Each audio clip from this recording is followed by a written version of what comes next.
isso aí, galera. Começando aqui mais um programa Let's Go Skate Radio. Let's Go Skate Radio.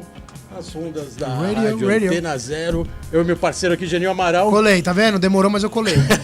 Muito trabalho, galera. Vocês viram que rolou vários campeonatos aí. Aqui, Geninho agora... Amaral. Mas o próximo é Street League, hein? Street League em Chicago, daqui 4 semanas é nóis. Agora que todo mundo saiu da Globo, agora só tá eu lá, mano. Tem que apagar a luz, o último que sair da sala. O Geninho é o cara que é o único contratado que ficou na Globo até agora, hein? Tá que pariu. Caraca, tá fase... O bagulho tá sinistro. Não, mas vamos lá, falando sério, muito legal essa maratona de 3 eventos seguidos, quase 3 finais de semana, a Globo bombando. É, cara, é uma nova fase. Espetacular, né? É uma nova fase, é um braço do skate, né? Que é a competição, a Olimpíada e tal. Mas eu acho muito legal. Achei muito legal, porque, pô, foi um negócio que nunca teve, né? Provavelmente a gente fez fevereiro e março, 3 campeonatos na Globo ao vivo. Caraca, a audiência lá em cima bombando, mas lógico que a novidade maior foi você fazer uma das aberturas. Desenvolvemos essa fita aí. O microfone na a lapelinha. A lapela atravessando a pista inteira, calor de 50 graus, Porto Alegre. É, mas vou te falar, agora vai ter vertical na Globo também. Pode esperar que vai ter Ralph também. Ih, vai dropar de um lado e pegar. Quem sabe dar um flip melo com a lapela. Foda é que eu subo muito suado, mano. Aí é foda ficar fazendo os comentários suados, mas foi legal, foi bem legal. Não, mas legal, parabéns, Geninho, foi irado. Pô, todo mundo acompanhando aí na tela do Plim Plim. E hoje aqui, programa 121. Histórico, né? Programa histórico hoje. Segura a pedrada de programa história. Histórico. Falando de transição, né? Estamos falando de transição. Exatamente. Essa deixa de falar desses eventos de parque que teve na Globo agora. Um dos motivos de trazer esse entrevistado hoje, que eu já queria trazer há muito tempo, que a gente queria trazer há muito tempo, né, cara? Pode-se dizer que é a origem do skate moderno no vertical brasileiro. Não, com certeza. Com certeza. E eu vou um pouco além. Se você olhar o que popularizou nosso skate no mundo, foi o halfpipe, foi a transição. Exatamente. Então, assim, segura na cadeira aí, escuta que vem, então, hoje vem base aí. A gente vai apresentar hoje o cara que deu esse presente pro skate brasileiro, tô falando disso nos anos 70, num sonho que o cara teve de fazer uma das melhores pistas de skate consideradas até hoje no Brasil, que era o dono da Wave Park, uma pista em São Paulo que revolucionou o vertical. E hoje tá aqui o responsável, Charles Putis, aqui com a gente hoje para contar essa história, porque foi uma revolução, né, no vertical. Geninho que é verticaleiro. Por isso que eu tô aqui para escutar hoje. Eu já tô aqui mais para escutar do que falar, Charles. Porra. Pode acreditar que viu essa base vindo lá de trás. Charles, brigadão pela presença. Valeu aí pela correria. Veio de bike, veio pedalando. Que style. Queria ter vindo de skate, né? Mas... Pô, São Paulo não favorece fogo, muito as ruas, mas tá tranquilo. São Paulo nunca ajuda, amanhã ainda chove, né? Punk, né? Trânsito. Mas legal, cara. Brigadão pela presença e é tudo isso que a gente colocou aqui, né? Você teve um sonho e você fez uma pista de skate que até hoje, a gente tava falando aqui em off, é sonho de muita gente ainda. Quem andou sonha, e quem não andou sonha também que queria ter andado. Na geração atual você seria um Elon Musk do skate. Tudo um pé na frente assim, né? Sempre com a visão na frente. Uma visão na frente, né, cara? Irado isso, né? Porque eu volto a repetir, era uma época realmente muito difícil você falar, vou dar um passo maior que a perna, porque o Brasil, se olhava para o lado, não tinha nem condicionamento, né, de você aperfeiçoar a área que você estava, né? Era uma coisa muito lenta. E você já estava vendo poliuretano, concreto, já estava vendo um universo maluco aí, né? De construção, de obra, de desenvolvimento. Pra você ter uma ideia, o arquiteto que ia assinar o projeto para dar entrada na prefeitura, ele se recusou a assinar aquele projeto. Por quê? E ele falou, cara, o que é isso daí vai morrer um monte de gente, aí eu vou ser processado. Tanto que o projeto oficial aprovado na prefeitura é outro. Ele fez um projeto completamente diferente para aprovar na prefeitura. Mas tinha alvará? Isso tinha, né? Deveria ter. Tinha, já precisava todas essas coisas e tal. E como que eles entendiam que era uma pista de skate? Então, essa pergunta é muito boa, porque, olha, o empreiteiro, o mestre de obras, os peões que foram construir a pista, eu trouxe algumas fotos da Califórnia, mostrava as fotos e tal, e o desenho, 16 anos tal, eu fiz um projeto, arquitetura tal, desenho da pista, não existia CAD, computador, etc, nada, tudo feito à mão e tal. Os caras olhavam aquilo e pensavam, esse garoto não sabe o que está falando. Imagina, você vai fazer uma parede de mais de 4 metros de altura, mais de 90 graus e tal. Ele está viajando, esse menino, né? E aí eu tive que montar uma maquete de argila para mostrar como que era e falar, não, eu sei desenhar assim, é isso aqui que eu desenhei. E ele falou, pô, mas vocês não vão conseguir andar nisso. A gente chegou a fazer uma rampinha de madeira e tal, mostrar, ó, como é que dá pra subir e pra descer. E lá... Teve todo, então, uma... Para eu conseguir convencer o arquiteto e convencer... Mas ele acabou assinando outra coisa, mas para convencer o empreiteiro de construir. O cara não queria construir aquilo. Né? Caraca, é só então, pedra no caminho. Pedra e concreto no caminho. Né? Foi determinação, assim, eu vou fazer esse negócio acontecer. E essa maquete, você chegou a ter foto? Você tem ela até hoje ou não? Eu não tenho foto dela, foi feita com argila e não foi guardada, infelizmente. Isso é uma coisa que eu queria ter. Voltando nesse ano de 77, que é a inauguração da pista, esse processo começou um ano antes, 76. A ideia começou a concepção em 75, ela começou a tomar uma forma mais forte em final de 76, quando eu estava na Califórnia. São Paulo, Brasil, poucas pistas, né? Até então. Você tinha Nova Iguaçu, talvez, uma ali surgindo no Rio de Janeiro. Nova Iguaçu surgiu em 76. 76. E foi no segundo semestre de 76. E eu nem conhecia, nem tinha ido ver. Naquela época não tinha comunicação. Não tinha comunicação, né? não tinha mídia de skate não assim, existia. Eu em São Paulo não sabia que existia Nova Iguaçu. Não tinha saído em um jornal, televisão, rádio, nada. E era uma piscina baixa, né? A parede mais alta, olha, acho que tinha 1,10 m. Nova Iguaçu, ela tem 2 méritos. Chega né? a ter 2 metros. Não, ela tem 2 méritos. Ah, tá. Um é de ter sido a primeira pista de skate no Brasil, possivelmente no Hemisfério Sul. A outra é de que, se eu entendo, ela ainda existe até hoje. Existe até né? hoje. Então são 2 méritos. Agora, desmérito é que mal dá para chamar aquilo de pista. Não, era um reservatório ali com as transições, mas... Foi essa treta que tem com a pista de Alphaville? Qual que é a primeira? Aí chega a história de Alphaville, que foi muito próxima da construção da Wave Park, né? E pista de Alphaville dentro de um clube particular, Alphaville, tênis clube de Alphaville e tal, e uma pista que era um enorme banks de asfalto, né? Isso. Um bolsão lá no fundo, mas um bolsão lento e tal. Outra concepção, né? Tem muita polêmica de quando o Alphaville foi construído, né? Porque foi inaugurado só em 77. Em 76, eu até conhecia gente de Alphaville, o meu pai conhecia o Takaoka, que construiu, etc. E tal. E, no entanto, eu tinha ouvido falar em 76 que ele pretendia fazer uma pista. Quando eu fui para a Califórnia, eu acredito que não tinha pista ainda em 76. Boa. Quando eu voltei em janeiro de 77, também não. A primeira vez que eu apareci por lá, acho que foi março de 77, e o asfalto estava novinho, disseram que tinha acabado de ficar pronta. Então, na minha visão, a Alphaville é de 77 também, poucos meses antes da Wave. A Alphaville ficou pronta quando a gente estava começando a construir a Wave. Então é mais antiga que a Wave, sim, mas eu entendo que a Alphaville não é tão antiga quanto Nova Iguaçu, e eu entendo que ela não é de 76. Agora tem gente que tem foto andando de skate em 76. Bom, até aí, na minha cabeça, eu comecei a andar de skate em 1970. Boa. Aí, de repente, eu encontrei um jornal de 1976 que fala que eu ando de skate há 5 anos. Com 76 menos 5 dá 71. Eu achava que eu tinha começado a andar em 70. Então, a gente era moleque e tal, as pessoas fazem confusão com também ano, com idade e tal. Exatamente. Né? Não tem jeito também. Não tinha muita informação na época, como você guardar ou como você... E não tem registro, não tem documentação. Isso é uma coisa que é uma pena, porque, assim, filmar era proibitivamente caro. Fotografar era muito caro. Pra você ter uma ideia, uma foto colorida, além de sair caríssimo, demorava muito, porque ela era mandada para o exterior para ser revelada. Não se revelava fotografia colorida no Brasil. No Brasil era só branco e preto. E era caro, mesmo branco e preto era caro. Máquina fotográfica era caríssima.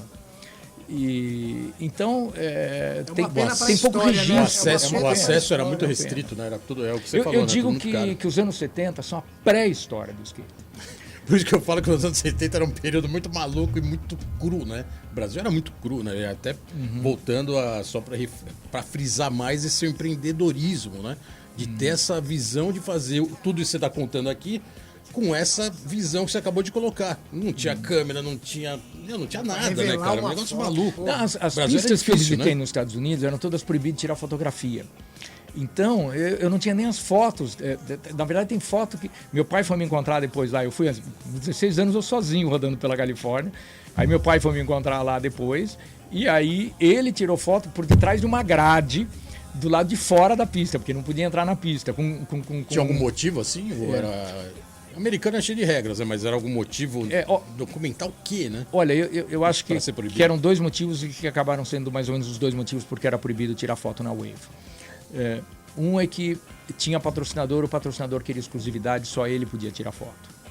E o outro, no começo, quando eu estive na Califórnia naquela época, era para não copiarem. Tá.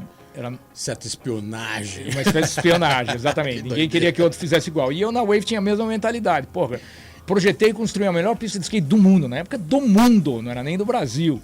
Né? Eu não quero que outros venham aqui e copiem. Assim como eu tive dificuldade para tirar foto lá, não vou deixar os outros tirarem foto aqui. Então... Tinha placa, eu não lembro. Tinha placa proibida fotografar? Deveria ter, ou não lembro. Na verdade, máquina fotográfica é um negócio caro e grande. Sim. E que o cara entrava carregando o visível e o cara na portaria não deixava e falava que não podia. Não podia, sim. Então nem precisava ter placa, né? Nem O cara já ficava na escadaria ali pra subir, já ficava ali na escada, volta, não pode entrar. Era o tal de... Eu lembro que no final do Wave Park tinha um senhor lá, um senhor que parecia um tiozão, assim. Era seu Walter, talvez? Era. Tinha um tal do seu Walter, que era o... Ele era tão tiozão que ele de fato era meu tio. Era seu tio? Tinha gente de tiozão Walter mesmo. Laganá foi o que ficava no fim. Engraçado que quem ficava no começo chamava-se Sumiu. Nossa. Isso lá na inauguração, no começo da pista. Na inauguração era eu ficava na porta cobrando ingresso. Mas depois o Sumiu foi trabalhar lá. E o engraçado é que para construir a pista eu fiquei devendo dinheiro e tal. E todo dia que fechava a pista, o dinheiro ele ia e depositava no banco, na agência bancária. E aí ele telefonava para um cara que mantinha a contabilidade de quanto que eu depositei, quanto que eu estava pagando a dívida, etc. Tal. E o cara que recebia as informações chamava-se Ken. Então o cara que recebia a grana chamava Ken e o cara que pagava chamava Sumiu. Nossa, tava com uma equipe perfeita, hein? Caraca! E eu fico imaginando também aquela época de administrar essa parada de grana, né? A gente fala hoje da facilidade de cartão, de tudo online, imagina aquela época era dinheiro vivo, né? Um chequinho, talvez? Cara, não apenas era só dinheiro era vivo. Só dinheiro, não tinha nem cheque, né? Não tinha, era só dinheiro vivo. Não só era só dinheiro vivo, como no banco, para você ter uma ideia, na agência bancária tinham cartões, fichas, em papel, com os dados do cliente, o número da conta. E quando você depositava ou retirava, o cara pegava um pedaço de papel e anotava num pedaço de papel. Nossa, era muito pré-histórico. Aquele papel ia... bancária, ó, Geninho que é do banco, trabalha com o Bradesco, aquele já papel tá vendo. ia à noite para um Ainda bem que centro não era de daquela época. Ia à noite para um centro de processamento de dados para ser digitado. O CPD manual, central, então era manual. Tudo manual, né, cara? Era Nossa, manual. não era nem daqueles cartõezinhos que ficavam furando assim, né? Com uma cinta que é pré-taja magnética. Aquele cartãozinho era chamado Olerite. Eu conheci, lidei com tudo isso. Eu fui precoce, não só no skate, eu fui precoce em outras coisas, né? Então, em computação também. Eu era moleque ainda, eu dava aula de computação. Acabei... Isso é uma história interessante. Por causa da Wave Park, que eu me endividei, eu peguei dinheiro emprestado e aí eu comecei a entender como é que funcionava o mercado financeiro, como é que funcionava os juros quando e você tal. fala peguei dinheiro emprestado, era você fazendo toda essa correria de banco ou tinha auxílio sempre da sua família, do seu pai? Peraí, deixa, eu vou lá, filhão, pode deixar que eu abra a conta pra você. Tinha isso, era você ali na linha de frente falando com o gerente. Aí, seu gerente... Era um misto eu e meu pai. Precisava de aval do meu pai, senão eles não iam Tinha que prestar ter o aval dinheiro dele. pro moleque, Boa. né? Mas eu tava lá encabeçando e tal. E aí eu ficava calculando, pô, peraí, eu paguei, tô devendo mais do que eu peguei emprestado? Como é que funciona isso? E é porque o quanto eu pagava era menos do que os juros sobre a dívida. Então, se eu não paguei os juros inteiro, a parte dos juros que eu não paguei se incorporava à dívida e a dívida crescia. E assim eu comecei a pensar e analisar como é que as coisas funcionavam e comecei a entender como é que funcionava o mercado financeiro e como é que funcionava a matemática financeira. E meu pai me deu um presente que mudou a minha vida. Ele me deu uma das primeiras calculadoras financeiras que existia. Isso da HP12C. Pois é, isso foi antes de existir HP12C que Era meu pai Texas, me deu. Não, era HP37 primeiro, depois HP38. já era HP, caraca. Já era HP. Igual o Geninho, já tem coleção Fiz dessa 6 anos de economia, né? Quando eu entrei na faculdade, na GV, eu me vi ensinando os professores como usar a calculadora. E eu me vi dando aula para os professores. O resultado é que eu acabei me tornando o professor mais novo que a faculdade já teve. Que irado, velho. E não estava nem formado, estava começando a dar aula já na GV. Que legal isso. Que E legal, isso porque... foi o skate que provocou Não, isso. porque É, eu pô, lembro irado. quando eu entrei na faculdade com 17 para fazer economia e aí onde começou a história da HP12C, tinha gente dava curso. Não, Tinha eu um fui, professor. eu fui instrutor da... Ele falando agora a minha cabeça aqui, ó, só que eu já tô falando dos anos 90. Eu fui né? instrutor, cheio de instrutor da fórmula, HP antes de me tornar professor da GV. A maneira como eu me tornei instrutor da HP foi engraçada, porque é o seguinte, surgiu um problema que a maquininha não conseguia resolver. E aí o pessoal da HP foi perguntar na GV para os professores. Eu falaram, olha, a gente não sabe, mas tem um aluno aqui que sabe tudo de calculador. E passaram para mim para ajudar a resolver o problema. E eu consegui resolver o problema. Aí, na hora de contratar instrutor lá, falaram assim, pô, vamos então ver, você vai ser entrevistado pelo cara que mais entende de HP no Brasil. E aí eu virei e falei assim, isso não é possível. Caraca, irado, hein? Eu falei assim, porque eu não vou me entrevistar. Aí os caras olharam aqui, esse moleque, o que ele tá pensando? Eu falei, quer ver? Eu vou responder tudo o que ele me perguntar e no final ainda vou perguntar uma coisa pra ele que ele não vai saber responder, eu vou ensinar. E aí eu humilhei o cara, né? Porque o cara me fez perguntas e eu falei, não precisa da maquininha não. Faz o seguinte, não me mostra a máquina, eu vou te dizer. Você vai lá na segunda fileira, quinta tecla, aperta ela. Agora, sem olhar para a máquina, eu conhecia o teclado de cor, eu falava que botões ele precisava apertar, e aí eu falava, e o resultado deu tanto, né? Como era uma conta que eu já sabia o resultado, eu falei o resultado sem ver a máquina. Humilhei o cara. E aí depois ensinei para ele algo que ele não conhecia sobre a máquina. Agora, o que me levou a tudo isso foi de eu ter me endividado para construir a Wave Park. Graças ao skate, ao skate amor que me ao levou skate. Autodidata ao máximo, né? Nossa, é isso que eu ia falar agora, impressionante. Porque, Total cara, autodidata. lembrei na hora, HP do Zicera é uma treta. Você chegou a pegar esse calculador? Pô, eu tenho com o meu nome atrás, era caro Pô, essa calculadora era desde essa época que durou até hoje. Eu tenho ela até hoje. Eu tenho ela eu tenho a minha. lá. Eu não trouxe a minha, mas eu tenho ela ainda toda desgastada, desbotada também, e ainda aquela funciona. Toda fudida, Isso. né, mano? Agora, Isso, eu não isso uso. prova que algumas coisas da antiga ainda servem pra alguma coisa. Eu não uso a original, mas eu tenho uma réplica aqui. Que eu fiz a réplica. Você tava pensando nessa. Tinha E- Texas Olha, Instruments. já Texas manda fazia os umas juros dessas. compostos aqui. E é com ela que eu faço conta até hoje. Eu só vi essa calculadora na mão do gerente do banco. Ele ficava lá teclando e falava assim, filha da puta, sabe fazer um monte de cálculo. Não sei nem que ele tá apertando. Aí você olhava a calculadora, tinha um Não, monte o de negócio código. é outro mundo. É outro mundo. Apertava-se Que três números absurda diferentes e essa falava, história, o que esse cara tá fazendo essa calculadora? Nunca imaginei, cara. Puta Irado, que hein? pariu. Cara, e todo esse empreendedorismo, novamente, né, usando até essa palavra, porque é legal, né, cara? Acho que isso é um dos motivos de você ter feito a pista, que senão talvez você estivesse lá falando, eu vou ficar andando de skate e foda-se, né? Vou para os Estados Unidos e ando de skate lá, e quando eu voltar, ando aqui. Mas isso levou ao que a gente falou no começo do programa, levou a um estágio do skate, que na época só existia freestyle, e o início do vertical, que era já o skate subindo nas paredes, virando uma outra linguagem que fascinou não só os skatistas, como fascinava todo mundo que não tinha nem noção que era skate, né? Nos anos 70, quer dizer, você viu os skatistas andando, a gente que andava de skate na Wave Park foi impressionado, né? Aquela galera andando de skate, eu falei isso até hoje, né? O skate fazendo aquele barulho, porque o skate fazia era diferente do freestyle, né? Então andava nas transições fazendo barulho e isso tudo impressionava. De 77 a 79, o skate teve uma puta evolução, né? Ele saiu daquele skatinho tradicional dos anos de 77, que era quase um freestyle, né? Um skate menor. E de repente lá fora começou a virar 10 polegadas com eixo largo. Começaram a vir os eixos largos, os shapes largos, Você as pegou rodinhas toda maiores. essa evolução que não deixa de ser uma evolução que vai até os dias de hoje, né? O skate maior, equipamento voltado para o skate e saiu daquela joelheira e cotoveleira de vôlei, né? Isso, que exatamente. Era o que tinha, né? Não exatamente. tinha E a munhequeira não tinha, a luva que a gente usava era luva de lixeiro, de raspa de lixeiro. Era primitivo, né? Agora Tudo me fala só uma primitivo. coisa que é difícil a gente falar de datas, mas quando o skate ficou mais largo, ficou mais... Lógico que deu mais estabilidade para andar nas transições, principalmente, eu acho, na Wave. Mas, assim, quanto tempo durou quando chegou esse skate maior até fechar a Wave? Porque eu imagino que a evolução, quando você pega um skate maior para andar numa pista, né, super cabulosa, cara, a evolução do skate, ela... Bom, primeiro é o seguinte, as primeiras voltas que conseguiram chegar no vertical e fazer manobra no vertical, já era com o skatinho. Ah, já era com o pequenininho? Já com o pequenininho, em 77. Já tava quebrando as barreiras e evoluindo. Que eu ouvi com uma o história de skatinho. Caltai, Em 70, uma galera assim, né? É o Cal, Jun, Formiga, Jun, os 5 Wave Boys, que os 5 Wave Boys eram o Jun, Formiga, o Bruno Brown, o Ralph, que também faleceu, o Bruno faleceu, o Ralph faleceu, e o Jofa. Os 5 Wave Boys e o Cal, os 6, já radicalizavam com skatinho. O Formiga e o Jun já estavam começando a dar os primeiros aéreos do Brasil com skatinho, quando em seguida, e isso nós estamos falando de 78, e na passagem de 78 para 79, os skates ficaram mais largos.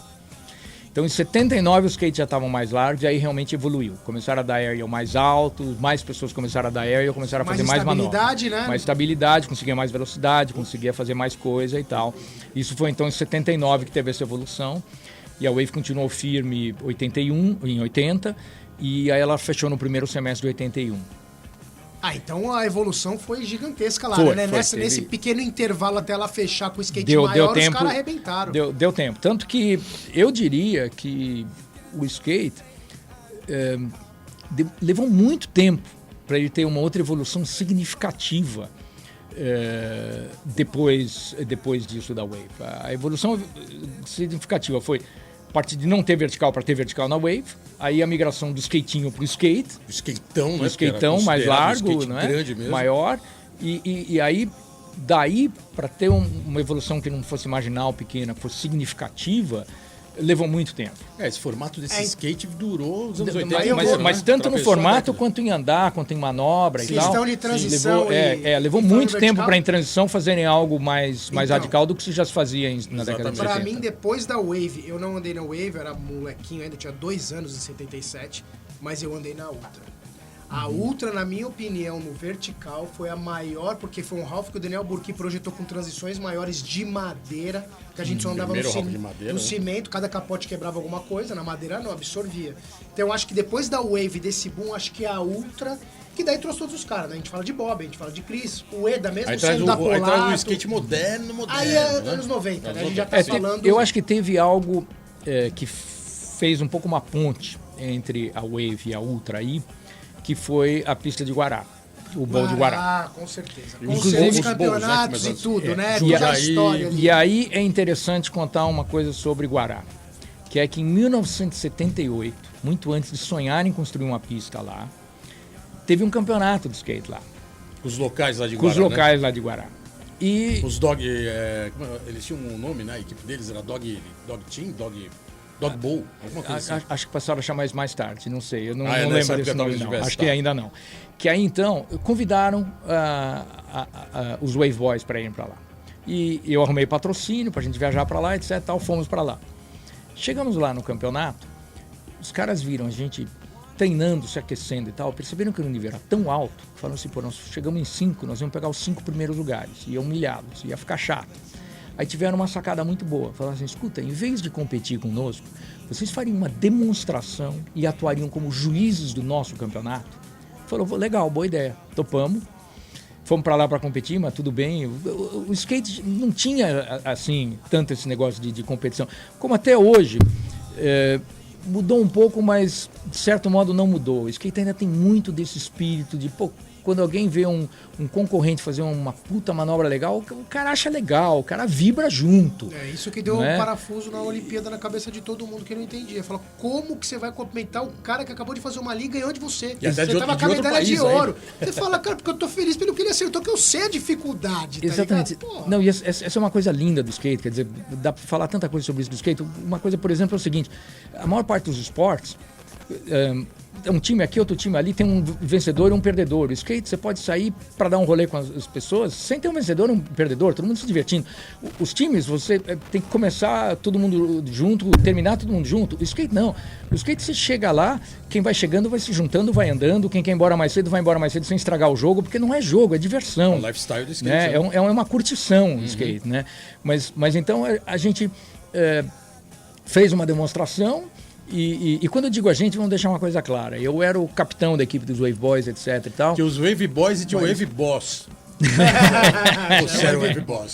Pois é. Mas eu não competia. A última competição que eu participei foi em 76. Desde a Wave Park eu não competia. Eu, como dono da pista, selecionava quem eram os melhores e convidava para integrar a equipe. Eu era o capitão da equipe. Que é hoje o team manager, né? Que também selecionava os caras da equipe. Isso. Tá. E como também eu entendia de skate, eu até, para campeonatos e tal, chegava a dar dicas. Tua linha, você fizer assim, assado, etc. Então, eu era um técnico também, um capitão de equipe. Eu era multi coisas, mas menos atleta. Eu não competia. Então, quando eu disse nós 5 teríamos pego o primeiro lugar, eram os 5 Wave Boys e eu junto. Então, a gente pode falar que os Wave Boys criaram a demo. Porque, porra, na minha carreira aqui de skate eu fiz tanto isso, você colar num lugar, fazer uma demo no campeonato amador e tal. porra, é uma ideia bem louca, né? Sim, Os caras sim. falam, pô, dá um rolê aí, e aí vocês julgam a gente. Porra, achei louco. Mas aí isso. foi o pessoal de Guará que teve essa ideia, e a gente topou na hora, e foi um sucesso. E aí na demo, eles viram o que era possível fazer com skate, ficaram tão encantados. E aí era, inclusive, freestyle e uma rampinha. E o que faziam na rampinha e tal, não sei o quê, que isso foi a semente para construírem anos mais tarde a pista de Guará. Pista de Guará. E a pista de Guará teve um papel muito importante na década de 80, que então foi meio que um link entre a Wave e a Na Ultra. verdade, quando acabou o Wave Park, Guará veio na sequência e salvou, né?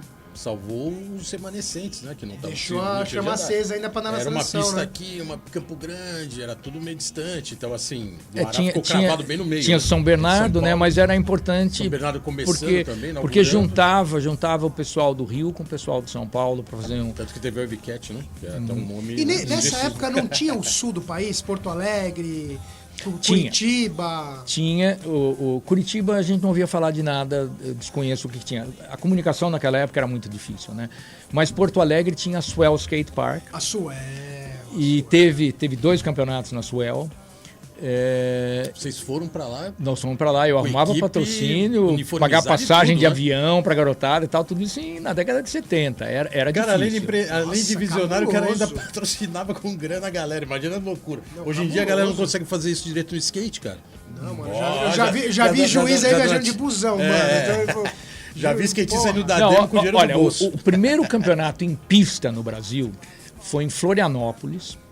Uma pista que, assim, é péssima, mas é linda e foi fantástica por ser um campeonato em pista, em Jurerê. Jurerê, No boa. Clube 12, acho que chama, né? A pista do Clube 12, né? Isso. Lançaram até Famosa. lançaram um filme, né? Pouco Isso, me entrevistaram para esse filme também, Irado. foi. Uhum. E aí, essa pista, nós fomos para lá de carro. Caramba, eu não tinha 18 anos ainda. A gente arrumou um motorista para ir dirigindo, que eu não podia. A equipe Wave Boys era boa pra caramba. Pô, era tipo a Nike, tá ligado? Então, A uma estrutura das marcas boa, hein? hoje, Não mano. tinha o que reclamar, hein? Então isso daí foi no começo de 78. Legal. A pista ficou pronta. E logo que a pista ficou pronta, fizeram o campeonato lá. Nós fomos para lá. Chegamos lá, competimos. E ganhamos tudo quanto é lugar. A gente ganhou primeiro, segundo, terceiro e quinto. Levaram o evento todo. Levamos um evento todo. O único que furou aí, que entrou no meio, foi o Cal. Por isso que ele é um Wave Boys que não é Wave Boy. Sempre Mas- estava encabeçando Bom, junto, né? E aí o que acontece? Eu chego de lá, na época um telefone fixo, lógico, né? Telefone longa distância, ligação cara, etc., para o patrocinador, que era a Gladson.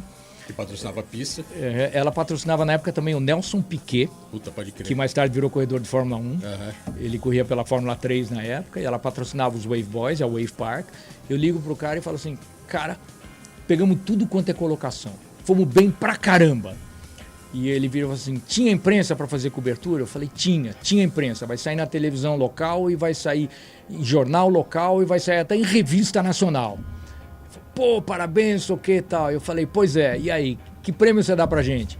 Ele virou e falou assim, compra passagem de avião pra garotada voltar de avião, que eu pago a passagem de avião. Pô, aí tu vai voltar Aí do eu- jeito, a hein? maioria foi a primeira vez que andou de avião na vida. Irado. O motorista voltou dirigindo o carro sozinho e a gente voltou de avião. E engraçado, o Formiga e o Jun, que eram 2 categorias, Júnior e Sênior, né? Cada um com um troféu de primeiro lugar. O troféu era um negócio enorme. O troféu era quase do tamanho do Formiga. Irado. E eles carregando o troféu pra dentro do avião, entrando com aquele Galera dentro do falando, avião. quem são Foi- esses caras aí jogando futebol? Não, skatista. Hã? Que Da época onde? legal demais. Era tudo criando as coisas, né? Porque não existia. Vocês foram criando tudo. Porra, muito legal. Muito... Vocês foram criando e vocês foram também desbravando, né? Porque as coisas vinham acontecendo, né? É o que você falou. Ah, peraí, então vamos de motorista, voltou de avião. Era uma coisa não planejada que ia dando certo, né? Isso é muito Exatamente, louco. era uma coisa não O planejada. skate bombando. E na época era muito mais difícil. Por exemplo, a gente chegou lá, Exatamente. onde é que nós vamos ficar hospedados? Como é que nós vamos fazer? Onde é que é a pista? Não existia maneira de você se informar. A gente saía na rua e perguntava onde é que ficava. E as pessoas Chegava não na hora, conhecem. ia As se pessoas não virando. conheço. E a gente ia Nossa, se uma virando, descoberta, né, quebrando cara? a cara para encontrar onde é que Essa ficava a Alemanha pista era para que chegar foi lá em e tal. 70, A primeira vez pra Alemanha, vamos lá no Mundial. Onde que é o hotel? Ah, se vira. E a gente achando os... Mas era outra realidade, né? Não, Estamos falando dos anos foda, 90, né? foda, Anos 70 era outra pegada, né? Você colocou essa história da equipe, a equipe chegou e dominou o evento. Era nítido. E por isso que a Wave Park tem um peso muito importante na história, porque era a melhor equipe em nível. Isso não era só porque andava bem na Wave Park, é porque em todos os campeonatos dominavam, né? Outros campeonatos. Campeonato isso ficou muito evidente. Campeonato de pista, de rampa, de equivalente vertical, sim. E tinha a história que era muito legal, que hoje em dia já não tem muito glamour, mas chegou a ter durante os anos 80 um pouco, que era todo mundo uniformizado, né, cara? Era muito louco isso, né? Todo mundo tinha que usar uniforme. Tem a foto histórica, né, de vocês nessa pista do Jurerê, todo mundo de Wave Park, de amarelo, acho que era amarelo e vermelho, né? Era amarelo. Era essa camiseta daqui, era essa só que ela era amarela em vez de laranja. Era essa camiseta com silco aqui. em preto. Com silco em preto. Do outro lado você tinha uma Costa Norte, que era outra equipe muito boa também, mais de freestyle, né? Porque era a modalidade da época. Toda uniformizada também. Aí você tinha a DM, que também todo mundo usava, todo mundo o mesmo uniforme. E a Prisma também, isso toda era uniformizada. A Prisma tinha um uniforme bonito. Essa linguagem uniformizada era um negócio muito da época, né? Era uma marca registrada da época do skate, né? Acho que no surf, por não ter muito uniforme, passava batido porque o cara só usa o calção. Mas no skate, era marca registrada, né? E vocês chegavam com o Wave Park e a galera já... Opa, a galera chegou. Já via de longe, né? E era todo mundo usando uniforme. E a Wave tinha um capacete bonito, inclusive, também. Todos usavam o mesmo capacete.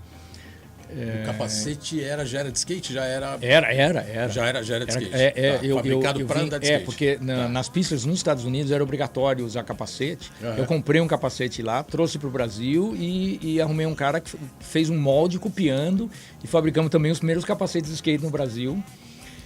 Sabe um ponto que eu queria colocar agora? Você falou que você é quase da idade de todo mundo que estava na equipe. Pouca idade mais velho, talvez de um de outro. Formiga era mais novo, né? Eu era... Os Wave Boys e que realmente... eu era meses mais velho do que o segundo mais velho. Eu era alguns anos mais velho que o Formiga. O segundo mais velho era o Jun. O Jun, mais velho. Assim, olhando de fora... O Bruno tinha perto da minha idade também. O Bruno Brown. Estamos falando aí de Bruno, Jun, Formiga, Jofa, Ralph e os agregados, como o Kautai, etc. Você pegou essa galera começando a andar de skate, mas aí com o passar do tempo eles começaram a virar os caras do skate. Como que era administrar você, que era o Wave Boss e era o Team Manager? Como que era administrar esse cara? Porque no final ali os caras estavam com aquele nível de popstar, né, cara? Os caras eram os caras, saiu em tudo quanto era revista, matéria. Tinha grana, como você colocou, né? Você pagava, você tinha que fazer eles irem, não rolava, acho que salário, rolava salário? Não, né? salário não rolava. Não, né? Rolava equipamento rolava poder andar de graça na pista, porque as pistas eram pagas. E já era um puta adianto, né? Já isso, inclusive, dava uma vantagem para eles também, né? Eu já escolhi os caras que andavam melhor, eles podiam andar de graça, então eles treinavam o tempo inteiro. Então eles subiam para um outro nível, né? Mas eu queria colocar o lance de personalidade. Os Wave Boys, eles tinham uma personalidade bem forte, né? O Lumbra, que também foi um agregado depois. Tô falando isso por quê? Porque realmente os caras eram tipo os leões de chácara da pista, né?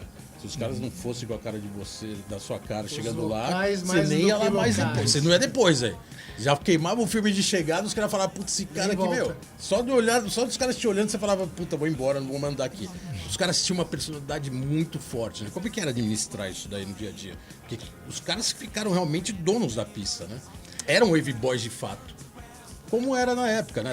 Boys. Isso foi retratado em filme, né? Essa coisa de localismo. Sim, tinha os negócios. Igual acho que no surf tem o negócio de que quem vem surfar aqui, essas ondas são minhas, né? Herdou isso muito do surf. Né? Então isso tinha também no skate, mas no caso dos Wave Boys, não era nem só na Wave Park. Era qualquer lugar que a gente chegaram os Wave Boys. Bom, sim.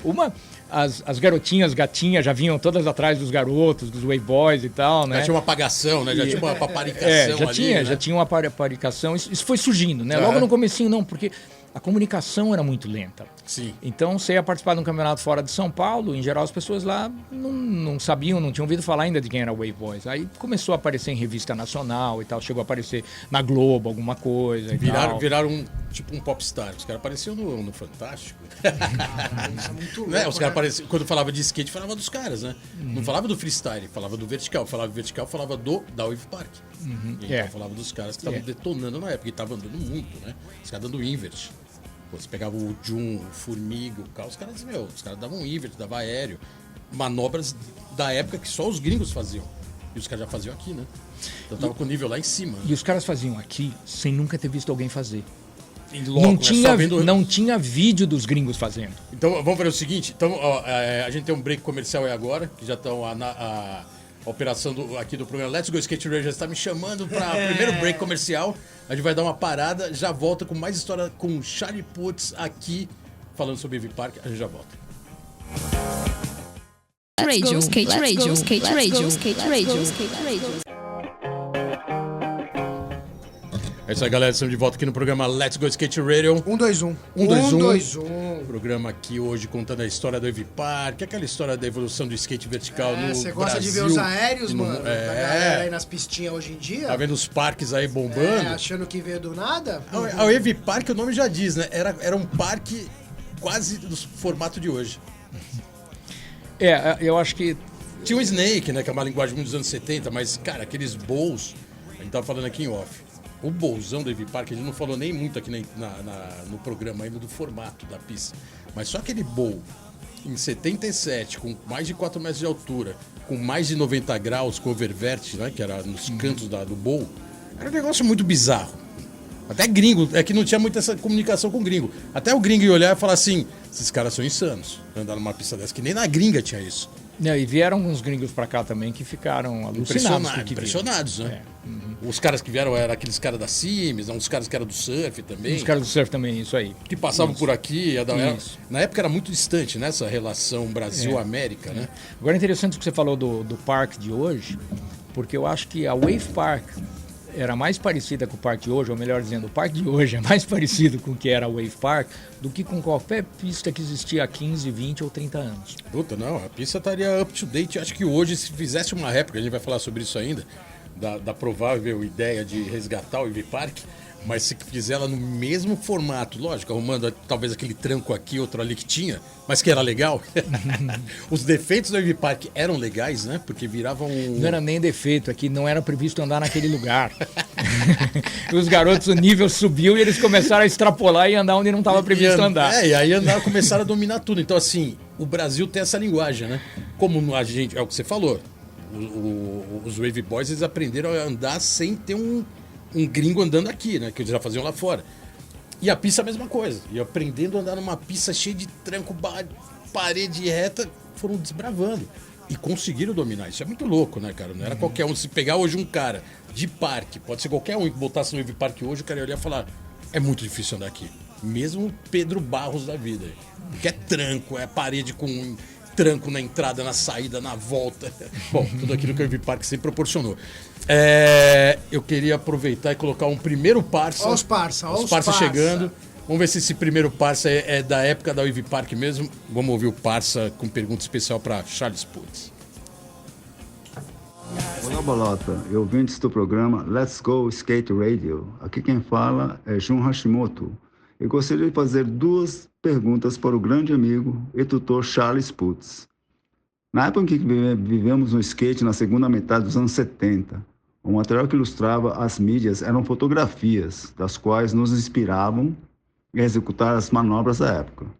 E sempre tinha a história de voltar ou não voltar, aquela história de você for completar a manobra ou não. Sabemos hoje que muitas fotos publicadas em revistas americanas da época, elas não eram completadas, as manobras não eram completadas. Isso se repetiu em algumas revistas brasileiras, inclusive em uma capa da Brasil Skate, que foi nitidamente comprada por uma marca de skate na época. A fotografia era a mídia de comunicação visual para todos nós na época, então. Então pergunto, por que você não deixava a Wave ser fotografada, Charles? A segunda pergunta, entre poucos que tinham acesso a fotografar a Wave, existia o fotógrafo Sérgio Muniz, que era o dono do Jornal do Skate e que virou uma revista chamada Skate, uma pessoa que eu considerava muito estranha, né, para mim na época. Qual a sua opinião dele? Se ele era pedófilo ou não? Let's go Skate Radio, Skate Radio, Skate Radio, Skate Radio, Skate Radio. Valeu, Jun Hashimoto. O Jun veio aqui no início do programa, né? Do Let's Go. Foi no primeiro ano. Foi No primeiro ano. O Jun veio aqui, cara, e, pô, era o cara que a gente queria entrevistar, porque ele é tudo isso que a gente tá falando aqui, né? O Wave Boys nato, né? O Wave Boys origem. Com certeza. Um dos melhores skatistas do Brasil, disparado. E outra, né? O cara foi dono da Stanley, o cara também tava muitos anos luz na frente, né? E isso que ele colocou agora é exatamente o que a gente tava falando, né? Dificuldade de foto, questionou, né? As fotos em manobra que não se voltava em mídias específicas, mas isso também foi cobrado também nos anos 90, nos anos 2000, publicar foto de manobra que o cara votou, né? Porque saiu. Lógico, isso aí a gente fez revista durante 35 anos. Tô ligado. Isso era uma exigência, assim, primordial. O cara tinha que votar. Mas sabemos que tem capa que não voltou. Talvez na foto não, mas voltou depois. Por isso que depois teve um mas vídeo. se na foto não voltou, não valeu, né, mano? Mas na foto. Beleza, mas por isso que os gringos fizeram. Mas os gringos fizeram isso muito depois também. Mas os gringos se fodam, velho. Tô falando do Braga, Por isso que véio. institucionalizaram o vídeo pós-session. Por quê? Porque Aí o cara sim. fotografou, talvez não tenha voltado naquele momento, mas o vídeo concretizou ele voltando. E aí. Por isso que a gente adorava, Documentou. quando começou a ter um pouco mais de tecnologia, fazer sequência. A sim. sequência acabou, A sequência velho. não tinha como Você disfarçar. voltou, não tem ideia. E aí, tudo isso que ele colocou, obrigado, Jun, aí pela colocação Jun. perfeita. 2 pontos que ele colocou. Primeiro, que você já colocou aqui, né? Por que não podia fotografar o Wave Park? Mas essa primeira pergunta, eu queria só colocar um parênteses. Sérgio, o Newton Barbosa, quando ele fez o Brasil Repórter, o próprio Cezinha Chaves foi capa da Wave Park. Uma puta capa animal, né? Ele foi Uma foto dele na Wave foi na capa Wave. da... Foi capa, quer dizer, um carioca, tudo bem, né? Na época a revista era carioca, só que colocando um Cezinha Chaves na capa. Poucos fotógrafos tiveram essa oportunidade, né? E ele tinha exclusividade por ser de mídia ou Não. tinha alguma coisa assim? Olha, bom, O Jun falou de alguém que comprou uma capa. Essa aí eu desconheço. Antes de mais nada, eu tenho que dizer o seguinte: pro Jun é um cara que eu tenho que tirar o chapéu. E inclusive esse chapéu aqui é Wave Boys. Wave Boys aí. Porque realmente eu vou dizer uma coisa. O Jun andava em 78 melhor do que os melhores do mundo andavam em 77. Boa. O Jun fazia em 78 coisa que o Tony Alva, coisa que o Jay Adams, coisa que os Z-Boys não sonhavam em fazer em 77. Eu estive andando com eles em janeiro de 77.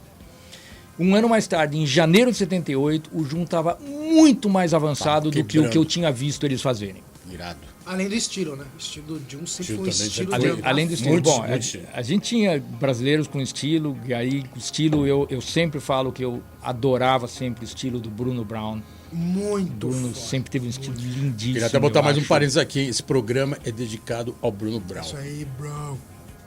Bruno, puxa, deixa um pedaço do meu coração com ele. Wave Boys, né? Cravado. E era um Wave Boy. Mas até tem algo sobre coração e sobre o Wave Boy, Bruno, para comentar depois. Vamos falar. Mas então, essa pergunta do Jun já basicamente respondi o da foto, e é uma coisa que eu me arrependo. A primeira parte de não copiar, etc e tal, pô, foi burrice minha. Ainda bem que surgiram umas imagens aí de improviso, né? Fotos feitas durante a construção, fotos boas, né? Que andaram surgindo.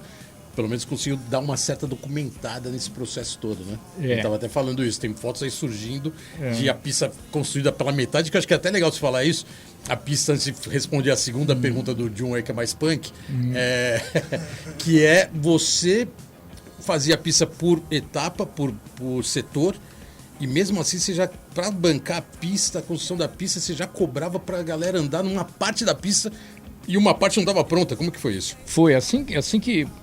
Olha, dia 7 de 7 de 77, eu tenho isso registrado, o bolsão não estava nem pronto, mas ficou um pedacinho do bolsão pronto e a gente foi e testou aquele pedacinho só para dizer que no dia 7 de 7 de 77 a gente andou na pista e também para começar a ver como é que ia ficar o cimento, como é que estava ficando a qualidade, etc. Eu até encontrei um registro dizendo, pô, a gente acha que vai estar um pouco escorregadio. Isso dia 7 de 7 de 77. Boa. Dia 18, acho que foi 18 de 7 de 77, o bolsão ficou pronto, a gente deu a primeira volta no bolsão. E aí em seguida, então, no finalzinho ainda de julho de 77, a gente começou a abrir, quando eu digo a gente, era meu primo Sérgio e eu, de sábado e domingo a gente ia lá tinha uma porta de um negócio em obras, né, de madeira e tal, e a gente ficava lá na porta cobrando ingresso da garotada para entrar, atravessava a obra inteira para do outro lado da obra, o pedacinho da pista que estava pronta e irem andar. E à medida que a pista foi ficando mais e mais pronta, iam explorando mais e mais a pista, aos sábados e domingos, que com esse dinheiro a gente pagava a conta de segunda a sexta para terminar a pista. Pô, pelo menos pode-se dizer que foi o próprio empreendimento que pagou o empreendimento. Uma parte sim, também patrocínio e outras coisas, e patrocínio ajudando também, tudo. Agora, então eu me arrependo um pouco do negócio, me arrependo muito do negócio da foto. Foto era difícil, mas se não tivesse a limitação, teria tido um pouco mais de fotos. Uhum. E aí o negócio do patrocinador, a partir de quando o patrocinador encheu de placas lá com o nome dele, ele devia até querer estimular que tirassem foto. E aparecer o nome dele na foto. Hoje é o contrário, né? O cara bota para ser fotografado e divulgado. Faltou eu voltar e renegociar com ele, insistir para deixar foto. Uhum. Foi uma falha minha aí. Eu peço desculpas aí, foi uma falha minha. A gente não é perfeito, né? Pô, John, ainda bem que tem bastante foto sua boa, hein? Tá vendo? Mas teria bem mais, caramba. As Irado. coisas que eles faziam eram iradas. Segunda coisa, depois sobre voltar ou não voltar, e depois sobre o Sérgio Muniz, a provocação final que o John me fez, que acho que é um troco, porque eu fiz uma pergunta difícil para ele quando ele estava aqui no programa. Mas o negócio de voltar ou não voltar, realmente a maior parte das fotos nos Estados Unidos, até na Skateboarder Magazine e tal, não voltavam. Uhum. E a gente, inclusive... Quando surgiu, não lembro como é que chamava aquele negócio que o dispositivo fazia tirar uma foto atrás da outra. Sequência, né? O Motor Drive. O Motor Drive. Assim que surgiu o Motor Drive e a Skateboarder começou a publicar fotos de sequência, isso foi final de 78 para 79, a gente via que as fotos da sequência não eram manobras tão radicais quanto as fotos únicas. Pode crer. Então isso demonstra justamente quando o cara voltava... Não era uma manobra tão foda, é verdade. Não era uma manobra tão foda, as mais fodas os caras não voltavam. Ele não voltava, era só um momento... Eu vou defender os fotógrafos. É que como o filme também deveria ser muito caro, até para os gringos, desperdiçar a sequência sem o cara voltar um monte, o cara ia perder um monte de filme, né? Então, faz a basicona sequência e o moment... tem que voltar, né, mano? Tem que voltar. Mas naquela época não existia esse negócio de ter que voltar, não existia filme. Não existia nem videocassete. Não existia nada. Era Super 8, que tinha uma qualidade péssima e era caríssimo. E, então não tinha registro de imagem. Então eu posso dizer isso, que o pessoal lá nos Estados Unidos também não voltava, e muita foto de muita revista não voltava. Essa capa da Brasil Skate aparecia claramente a propaganda de alguém que pagou pela capa e que, sabe, eu acho o seguinte, que se eles tivessem posto uma notinha lá dentro, um disclaimer dizendo a capa foi patrocinada por fulano e tal, teria ficado mais elegante. E não teria tido problema, porque afinal de contas a revista precisa de dinheiro. Pelo que eu tô vendo, essa capa na época deu um barulho, hein? Pra mim que peguei a coisa de meio como leitor, assim, sem entender o mercado. Foi uma capa. Eu olhei e falei, legal, né? Foi uma capa Agora eu tô sabendo que na época... Foi uma capa de um aerial que alguém não voltou, e o Jun, por exemplo, já voltava em aerials mais radicais do que aquele. Né? Então, não foi muito justa, digamos, e daí acho que a origem da pergunta dele muito, muito válida. O Jun já voltava, radicalizava mesmo. Quer falar do Sérgio Muniz, não? Eu falo, é um tema polêmico. Era uma figura estranha. Ele publicava fotos de garotos que não andavam bem e que tinha rumores de que ele tinha relações com esses garotos. Ele tinha acesso ao Wave Park fotografar lá ou ele era... Não, primeiro que ele era do Rio, raramente ele vinha para São Paulo. Ele era carioca. E aí, quando ele vinha para São Paulo, ele veio na Wave Park, eu me recordo agora, 2 vezes só. Uma logo que tinha ficado, pouco depois de ter ficado inteiramente pronta, e nessa, inclusive, ele fez uma reportagem grande com meu primo Sérgio e eu, na pista. Aliás, ele teve azar, ele veio para ficar pouco tempo e estava chovendo. Então ele fotografou a pista molhada sem ninguém andando. E tem foto lá do meu primo e eu na pista, e ele entrevistando a gente e tal. E depois ele veio mais 1 ou 2 vezes e a gente autorizou ele a entrar, tirar algumas fotos. O patrocinador autorizou também. Ele não usava essas fotos para propaganda de outros e tal. Agora ele publicava fotos não só da Wave, de outros lugares também, de alguns garotos que, assim... ele passou, ele deu uma raspada lá no Ibirapuera também. E de uns garotos... a galera de freestyle, a galera ficava olhando pra ele assim, esse cara aí, ele com o seu sobrinho Mickey, né? Que era o cara que andava de patim. Isso, pois é. Imagina. Então aí, judiava patim. exatamente. Então aí tinha histórias, rumores, que são rumores, a gente não sabe se é verdade ou não, e que se fossem com maiores de idade, de livre-arbítrio, da vontade própria de cada um, naquela época era muito mal visto, mas a verdade é que não teria problema nenhum. Agora, o problema é que muitos tinham menos de 18. O skate sempre teve molecada.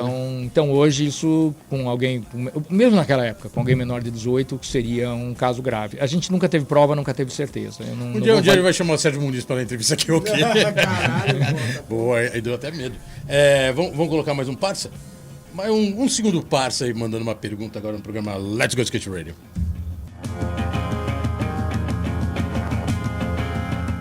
Fala, Charles. Fazer uma pergunta aqui diretamente do Rio de Janeiro. Cara, quando tu construiu o Wave Park, lá no comecinho, tu tinha noção do impacto que essa pista ia causar no skate brasileiro, cara? Eu só tenho que agradecer, né, cara, que eu aprendi a andar de skate muito em transição na sua pista, fiz ótimas amizades ali com o pessoal do Wave Boys, né, Formiga, o John, o Kautai, o Ralph, uma galera toda ali, ficaram meus amigos. Mas, pô, cara, tu tem que admitir que o que tu fez foi uma coisa muito, muito, muito além do planejado, né, cara? Você sabia desse impacto que ia acontecer? Ou foi sorte? Abraço! Let's go skate radio, skate radio, skate radio, skate radio, skate radio.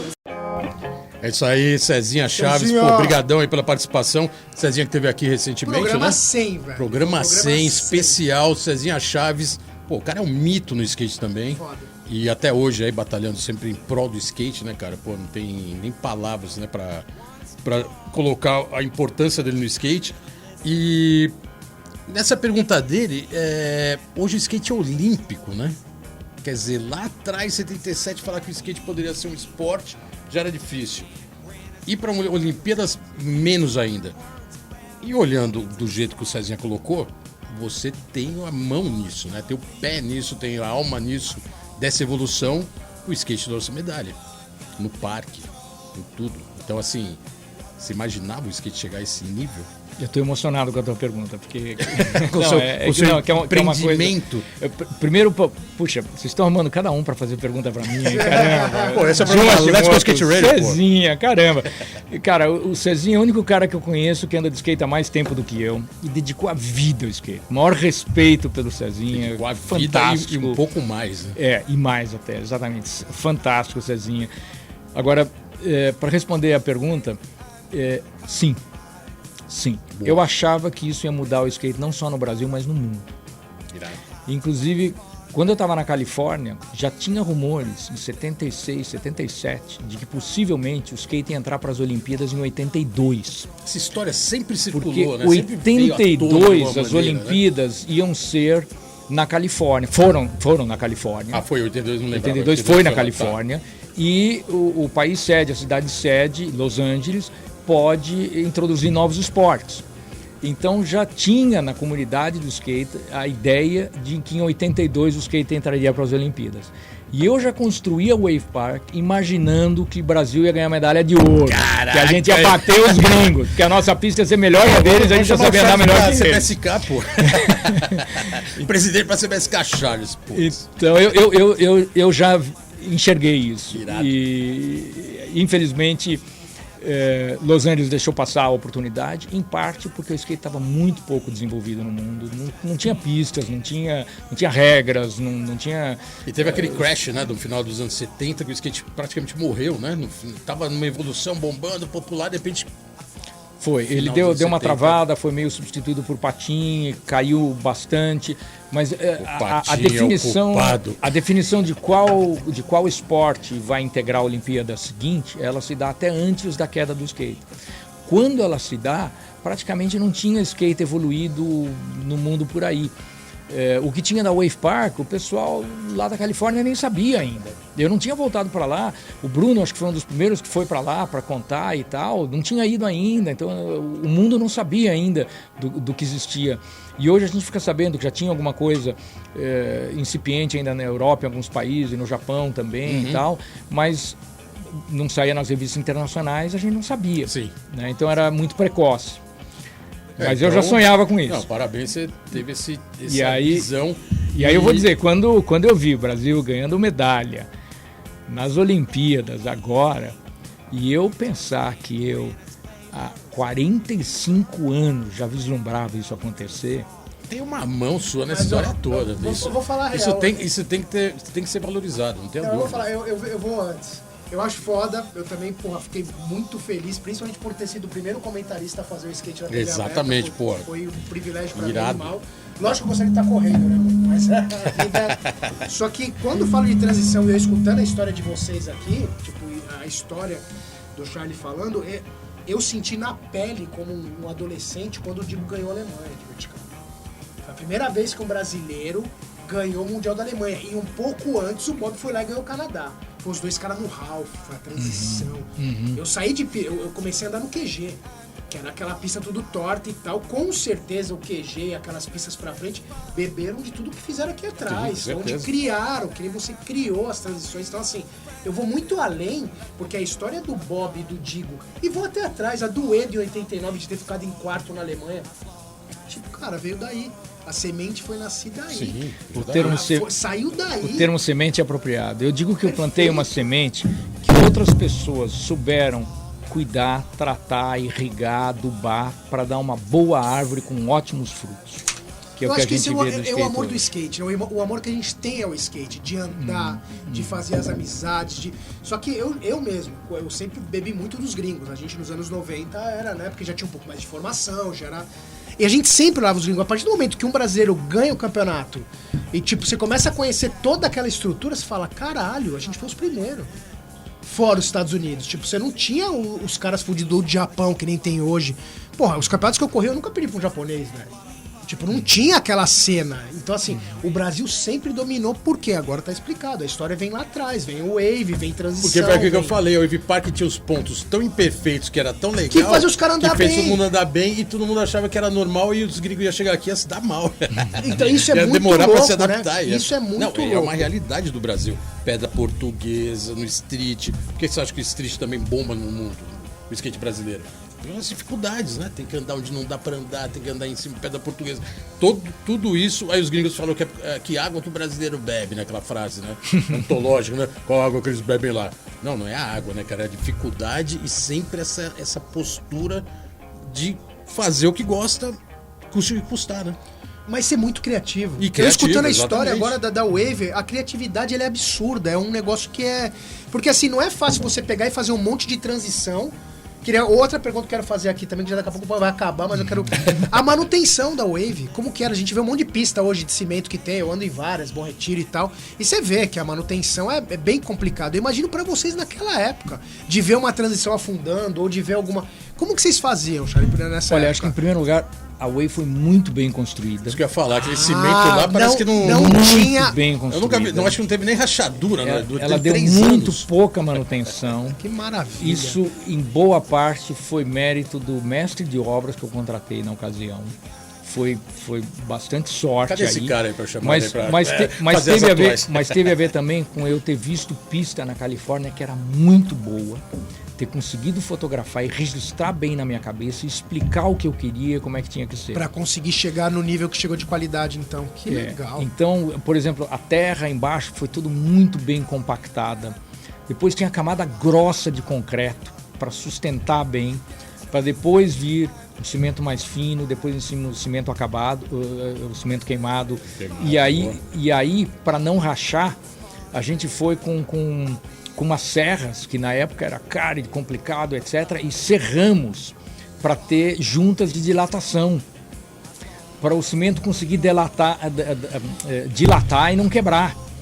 Então, ela foi muito bem construída, ela deu pouca manutenção. O sistema de escoamento de água foi muito bem feito.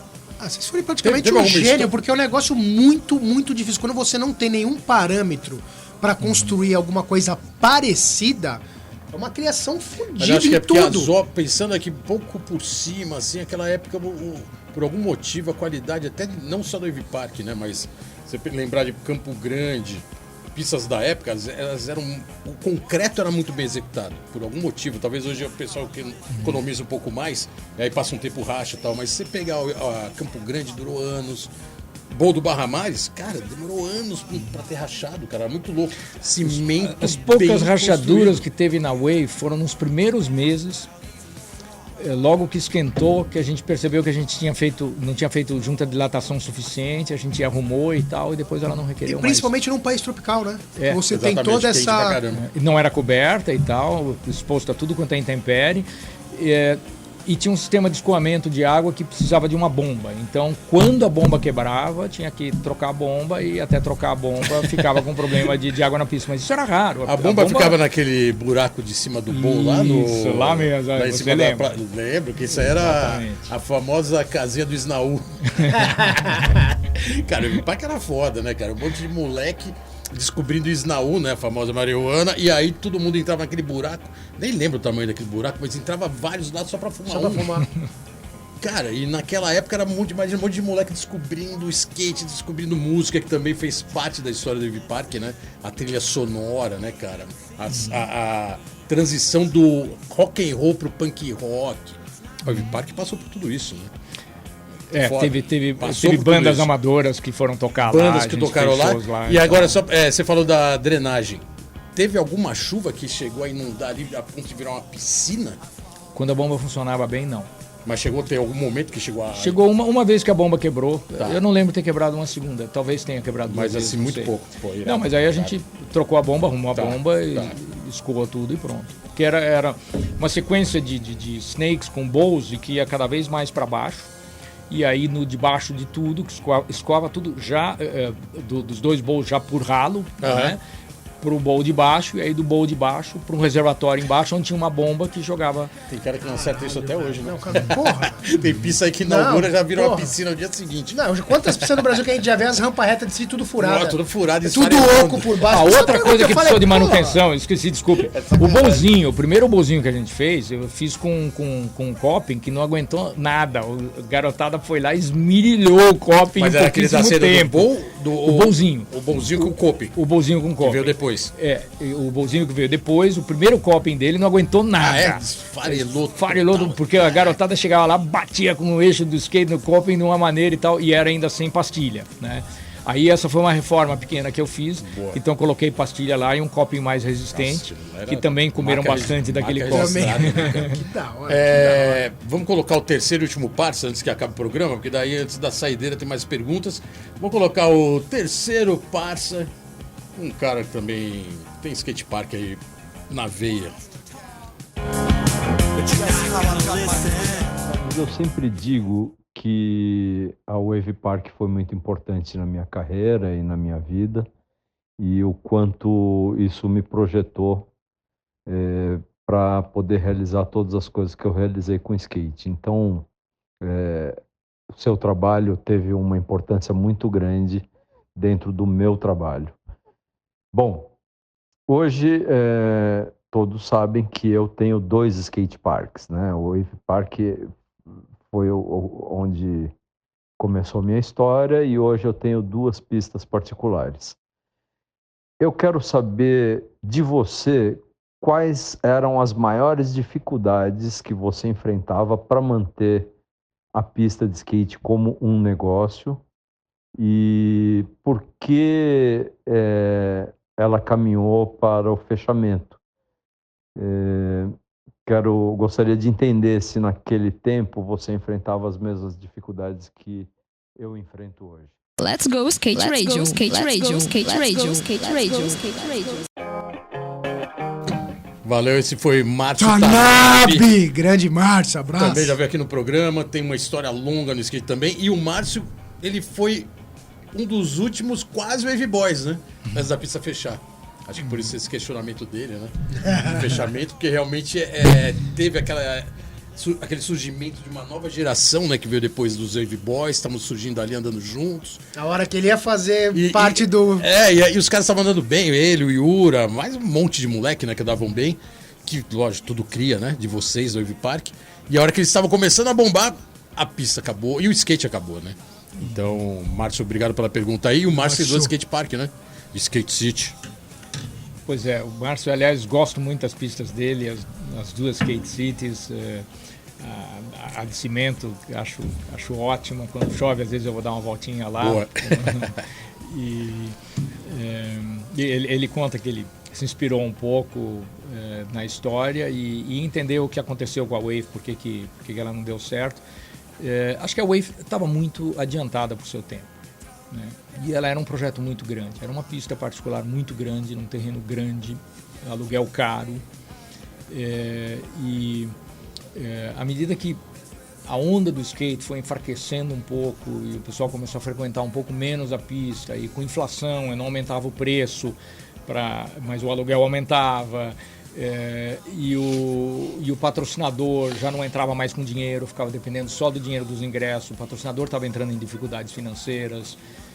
Na verdade, aí teve um momento ainda que eu fiz mais uma jogada que deu uma sobrevida legal para a pista, porque chegou a vencer o contrato de aluguel e eu renovei uma vez, que foi que eu fui convencer a Coca-Cola de patrocinar. Coca-Cola também entrou na sequência, né? A Pepsi estava patrocinando o skate nos Estados Unidos. E a Pepsi estava crescendo nos Estados Unidos, pegando todo o público jovem. Aí eu cheguei para a Coca-Cola aqui no Brasil e falei, escuta, vocês vão deixar a Pepsi vir patrocinar a pista também, pegar todo o público jovem aqui no Brasil também? Ou vocês vão reagir antes? Está aqui a oportunidade, vocês podem patrocinar a pista. E aí era Wave Park, Gladson, e aí ficou a equipe Wave Park, Gladson, Coca-Cola. Nossa, a Coca-Cola patrocinou também. Equipe de peso, né? Isso deu uma sobrevida. Olha, a Pepsi estava aqui com a DM Pepsi, né? Também, né? Tava. Chegou até a Pepsi. Chegou. A Pepsi chegou a patrocinar a DM. Mas a DM não tinha pista, tinha só umas rampinhas. E a equipe fibra, né? Era uma equipe boa também, tinha gente boa, mas não era os Wave Boys e tal. Então era uma coisa menor, e eu dei a oportunidade da Coca patrocinar algo melhor ainda. Sim. Né? E aí... E eles bancaram. Chegaram a botar uma grana. Eles chegaram mais tempo, mas aí chegou um momento que o dono do imóvel recebeu uma proposta para vender, para construir um prédio lá. E aí ele falou, eu vou vender.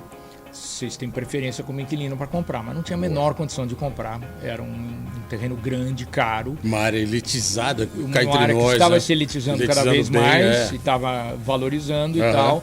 E aí foi uma lição dura, que é de você fazer um investimento pesado em uma coisa alugada e que você pode um dia ter que perder aquele investimento, né? Faz parte um pouco de tudo isso, né? De imóvel, especulação imobiliária, não tem jeito, né? Não foge, né? Apesar de skate também não fugiria também, a não ser que lógico, se tivesse comprado. Aí essa altura eu já estava dando aula de matemática financeira. Era isso? Você já estava dando aula? Já estava seguindo uma outra carreira, um outro mundo, estava mais difícil conseguir patrocínio para skate e tal, quer dizer, para construir uma outra pista, para fazer uma outra coisa, etc. Eu já estava em outra onda e não dei continuidade, que é uma pena também. Eu gostaria de ter dado continuidade. Mas você continuou aqui no Brasil? Dessa época você continuou morando aqui ou você foi para fora? Eu fui depois fazer mestrado na Suíça e tal, depois estudei um pouco nos Estados Unidos, mas tudo períodos relativamente curtos. Eu fiquei baseado a maior parte do tempo no Brasil. Sim. Quando a pista fechou, eu não consigo precisar isso, porque a gente saía do Ibirapuera, né, fazendo freestyle, e a gente sabia que a pista já não cobrava mais. E o problema do freestyler não andar em vertical, porque tinha que pagar. E o freestyler era o primo pobre do skate, né? Era a galera que não tinha grana pra pagar pra andar nas pistas, então ficava fazendo freestyle. Aí depois virou street. Aí depois virou street também, que daí pagava menos ainda. Aí eu usava a rua e não pagava nem o ônibus, né, pra ir pros picos. Dava calote. E a pista, quando ela fechou, não sei precisar isso, fechou. Só que ela ficou um período demorando um tempo pra destruir. E nesse período a galera ficou indo direto andar com as paredes já pra baixo. E você andava de graça, as partes iam sendo demolidas. Você lembra, você consegue colocar quanto tempo demorou até ela, você falar, parei e ela não existe mais? Eu não sei precisar, mas foram vários meses. Ficaram alguns meses, menos do né? que um ano. Foram vários meses, sim. Mas deixa eu contestar um pouco o que você falou. Por favor. Porque é o seguinte, quem tinha dinheiro para pagar o ônibus, quem tinha dinheiro para comprar um skate, teria dinheiro para ir andar 1 ou 2 vezes por mês na pista, porque o ingresso era barato. O que não todo dava empreendedor, quando você fala isso, ele capou. O que não dava era para andar todo dia como os Wave Boys andavam. Então, o que aconteceu? O cara ia lá 1 vez por mês, dava uma voltinha, via os outros radicalizando e tal. E chegava no freestyle, ele conseguia andar bem. E lá na pista ele não andava bem. Também tem essa. Vou pagar para passar vergonha. Já era outro pensamento. Também tem esse outro lado da moeda. Tinha aquele freestyle que ia lá e falava, puta, quer saber, eu vou andar no flat. E eu vou fazer uma correção agora que ninguém nunca fez. O street nasceu muito antes do parque, nasceu muito antes do freestyle. O street se chamava rua. O skate nasceu na rua. Na ladeira. Eu comecei a andar na ladeira, na rua. Não sei se foi 70 ou 71, eu não consigo precisar, mas 72, 73, 74, ainda sem rodinha de poliuretano, 75, o poliuretano foi... Poliuretano foi a maior revolução que teve pro skate. Por falar nisso, a maior. Pra poder evoluir o A gente skate, nem né? falou da sua roda, que espero que o programa ainda tenha uns minutos, a gente acabou nem falando da sua roda, que você trouxe uma aqui, Cara, isso eu achei o muito... Wave Park aqui é original 76, 7 essa? Essa daí já é final de 77 ou 78. 78, que eram as rodas de sonho que chegava na 65. loja 65, né, que na época era uma roda tamanho muito bom, mas ela tinha aroma, né, ela tinha cheiro, né, as rodas Wave Park ela foram conhecidas no Brasil inteiro porque você chegava na loja e ela tinha cheiro de maçã. Isso foi uma sacada que um primo meu teve. Essa que aí não tem, trabalhava essa com não tem mais. poliuretano. Essa, você com boa vontade e imaginação, você ainda encontra um pouquinho de cheiro nela. Boa imaginação, você vai lembrar. Eu não vou te deixar cortar, mas se você cortasse a roda lá dentro, provavelmente ainda tinha um pouquinho Pô, a de roda cheiro. nem quebrou, cara, a roda tá porque- inteira. As rodas dessa época todas quebram, né, com o de Isso ficar aqui, parada. uma vez por ano eu monto e ando nela ainda. Por isso que tá com esses Caraca. quebradinhos, porque não tava antes. Não, mas as rodas racham, né? Tem roda que É, resseca. não, mas isso aqui é poliuretano Roda que você bom. vai ver, a roda Essas tá rodinhas esfarelando. essas rodinhas eram boas. Boas, né? E o cheiro, ele era misturado na essência. Um primo meu que trabalhava com poliuretano teve a sacada. Mas eram as únicas que tinham um cheiro. Acho que até hoje as únicas do mundo. Não sei por eu que também acho mais que ninguém sim. nem teve a Acho ideia que e nem sim. copiou. Eu comecei a andar de skate, ia lá e ficava na loja viajando, olhando um monte de material, eu pegava a roda. Nossa, essa é de maçã. Nossa, ia embora assim. Outra roda é legal. louco, Não, parecia que sabonete o bagulho, era muito louco, cara. É. Puta, não deixava de ser um puta marketing, né? E Pra época. eu vou confessar, esse desenho daqui que foi a que mais fez sucesso, a 65, era uma cópia da Sims melhorada, porque eu nunca só copio. Você não vai acreditar. A Boa, minha boa, primeira boa, roda boa. no meio dos anos 80, que eu comprei lá em Santana, era a Sims, era branca. Eu olhei essa roda na mão, era igualzinha que eu peguei. Mas a Sims gringa ou a Sims nacional? Era nacional, acho. Eu não nacional? sei. Não, eu tô falando de Sims gringa. Ah, não, Não existia Sims nacional ainda. Não, isso nos Sims 85, Snake, né? é. A Pure Juice. Já tinha uma... Pure Mas Juice. era Pure nacional, Juice, né? os caras que era copiada a Sims. A Sims era copiada dos gringos. Mas era feito aqui aquela roda? Não, é que tá, não sei o que roda você tá falando, mas 85. Era Sim, igualzinho eu a acho que essa sim. branca 85 com escrito preto dentro. já tinha Sims Brasil. Eu acho que era fabricada aqui, sim. Provavelmente porque o preço era bem mais tranquilo. Que eu Não, lembro que eu comprei. já era- o Dé já tava fazendo skate Importar Sims. na época não é que era caro, era proibido. Ah, Só se então tivesse não tinha contrabando. co- Mercado Ah, fechado, tá. exatamente. Era Mercado proibido. fechado, era ditadura. E esse era um grande problema Não, pro 85 skate, a né? gente tinha saído, né? Era direto É, já, desculpa. 85. né? mas não tinha. 85, não, tá Mas é o falando seguinte, do- até corrigir uma coisa aí, porque não 77, tinha a ver 78. com ser ou não ser ditadura, tinha a ver com ser protecionismo da indústria nacional. Esse protecionismo acabou só depois de 1990 com o Collor. Exatamente. que ele o cara abriu o mercado. Ele abriu o Ah, mercado. tá. Inclusive, a abertura do mercado causou uma recessão, essa recessão prejudicou o skate, etc. Aquela história toda, Aquela né? história toda, que foi quando abriu o mercado. Até então, você só podia importar coisa que não tinha equivalente nacional e não podia ser supérfluo. Então, por exemplo, coisas que eram consideradas supérfluas, você não podia importar. Você não importava. Era proibido. E se tivesse equivalente nacional, tinha fabricante de roda nacional de skate, não podia importar roda de skate. Que loucura. Eu queria até que colocar Eu tava pra falar isso, que esse programa é dedicado ao Bruno Brown, por ser um wave boy, que não tá mais aqui com a gente. O cara teve uma tremenda também Valeu, importância Bruno! no skate, trouxe os gringos. O Bruno era skate na veia. Tem uma... Na época da Wave Park mesmo, essa revolução que a gente falou no meio do programa, do skate pequeno pro skate grande, se eu não me engano, posso estar enganado, aí você vai colocar isso melhor que qualquer um, foi a primeira vez que o Bruno foi pra fora e voltou com um monte de skate que na época lá era revolucionário, que eles já eram skates grandes, e ele foi o primeiro cara a trazer isso, foi isso que aconteceu, e aí todo mundo teve consciência que o skate tinha mudado. Que eu acho que o Bruno, porque eu lembro que ele chegou todo gringo, flyway, todo Isso, equipamento, capacete flyway, ele foi o primeiro a trazer. Eixo muito grande, roda gyro, né? Que era aquelas rodas com miolo de metal que todo mundo sonhava em ter, porque a roda era dura, mas andava muito, eixo shape largo. As Se eu revistas não me demoravam muito Pra chegar aqui. para serem impressas. Elas lá saíam atrasadas. Exatamente, E depois exatamente. para chegar aqui levava outro tanto.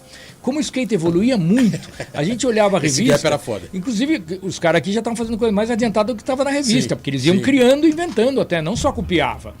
Né? E aí o Bruno, de repente, viaja e traz coisas. Então ele trazia coisas que às vezes não estavam nem na revista. Não ainda. estava nem na revista aqui Então pra realmente todo mundo. foi ali que teve, acabou falando da mudança, mas por isso, voltando a falar do Bruno, ele foi o cara que praticamente trouxe essa nova linguagem do skate. O skate maior, largo, com tudo que o skate novo estava trazendo naquela época, final dos anos 70.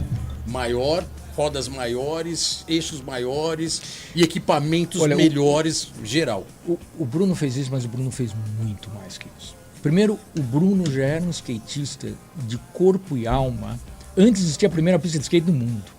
Ele dedicou a vida dele inteira ao skate. Inteira, e ele influenciou tanto o skate ele e a família, né? que para você ter uma ideia, ele influenciou o pai do Pedro Barros, que por tabela ele influenciou o Pedro Barros, ao ponto de que depois que o Bruno faleceu, a história da maneira que eu conheço é essa, o Pedro Barros, em homenagem ao Bruno, tatuou no coração dele o logo do Wave Boys, que é esse logo aqui, se você olhar no peito do Pedro Barros, tá tatuado lá, porque esse logo, que era logo dos Wave Boys da Wave Park, o Bruno Brown pediu autorização minha para ele continuar usando e usar inclusive na loja dele, com marca dele, etc. Eu autorizei.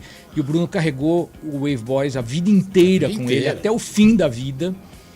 E pelo que ele fez pelo skate, o que ele influenciou o pai do Pedro Barros e o Pedro Barros, tal, em homenagem a ele, o Pedro tatuou isso. Tem essa tatuagem até hoje, bem louco. E isso então foi parar numa medalha olímpica, né? Exatamente. Veio lá de trás dos Wave Boys Não, e o Bruno Brown teve o papel. Ele era aquele cara raiz, né? Que levou ao Wave Park a história e na verdade a história e o DNA, né, cara, do skate que ele acreditava, que era esse lance alternativo, revolucionário, contestador. O Bruno era totalmente contestador. Totalmente.